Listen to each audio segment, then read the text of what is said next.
On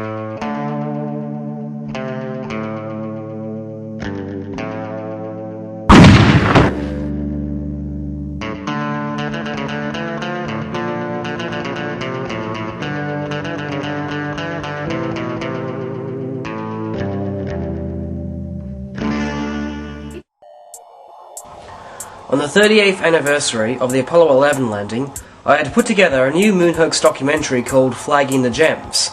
It was made using public domain NASA stock footage sold by Spacecraft Films. And the film's purpose was not to infringe copyright, but to critique Apollo footage that has been sold to the consumer as 1. Genuine, and 2. Unedited and complete. Through my extensive research, I was able to uncover that minutes of existing Apollo 10 footage that has been documented in NASA's transcripts was not included on the Spacecraft Films DVD set, despite being sold as complete. Also, I was able to uncover that the supposed live TV transmissions from Apollos 10 and 17 were in fact broadcast edited, therefore pre-filmed and therefore faked. Most significantly, during the flag ceremony on Apollo 17, the camera cut and a transition faded the two clips together. Just after Jack Schmidt's statement, "It's partially covering the rover, but I think it's a pretty good shot." Flagging the Gems hadn't been up for more than 3 days, when Mark Gray of Spacecraft Films filed copyright complaint, and subsequently, my entire YouTube account was suspended. Before the video was taken down, Gray himself posted a comment on my video. He took responsibility for the Apollo 17 flag transition, claiming that they, Spacecraft Films, switched their source footage from videotape to kinescope. To validate his claims, YouTube user Green Magoo's asked Gray to upload his 2 source videos. Gray refused, stating he would not waste his time on nonsense conspiracy claims. Well, if Mark Gray doesn't want to waste his time on the lunar hoax conspiracy theory, why is he a member of Clavis's ApolloHoax.net forum? I asked Mr. Gray this very question, upon which he simply quit the debate and waited for my account to go bye-byes. Of course, my films are not the only ones to use footage from Spacecraft Films. YouTube user Svector frequently uses Gray's footage in many of his productions. This one, this one, this one, this one, this one, this one, this one, this one, this one, this one, this one, and this one.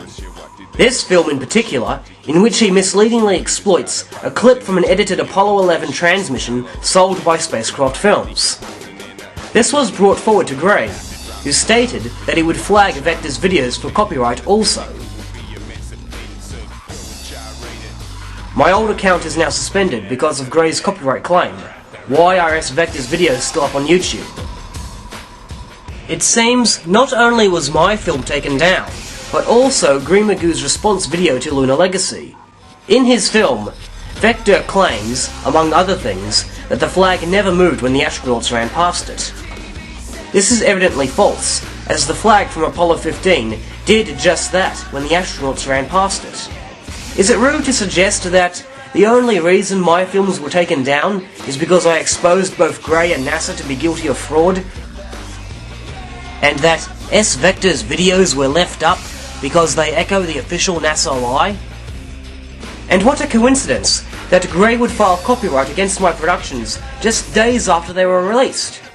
Who possibly could have tipped him off? I of course cannot show you these flag clips in question because the copyright issues are still pending.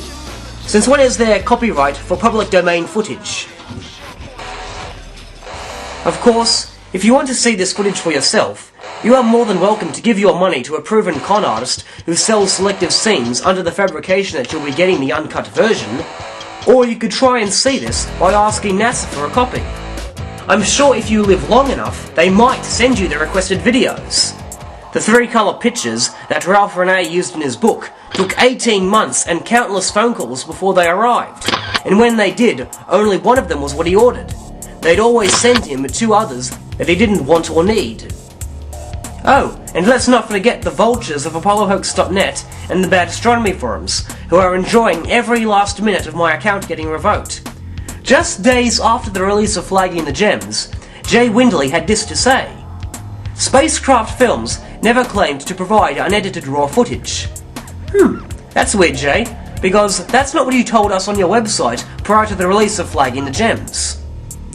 And it's not true that you can only see the footage by ordering Mr. Sabrell's video. It is available unedited and without Mr. Sabrell's interpretive voice-over on the Apollo 11 DVD set from Spacecraft Films. And in your review of A Funny Thing Happened on the Way to the Moon, Mark Gray has published it, complete and unedited. And finally, in your videos page, you recommend Spacecraft Films as raw footage, calling it unedited. If the footage was edited all along, why did you not tell us? Instead, you told us the footage ran continuously, with no breaks or cuts from one camera to another. Other issues that have been dodged is the fact that Jay Windley took John Malden out of context to suit his argument, and that Phil Plait refuses to comment on the CIA proposal to blame John Glenn's possible death on Cuba. Since it took 3 months for just one of these individuals to admit that the little gem was an edited video, exactly how long will it take before they address these issues? Stay tuned.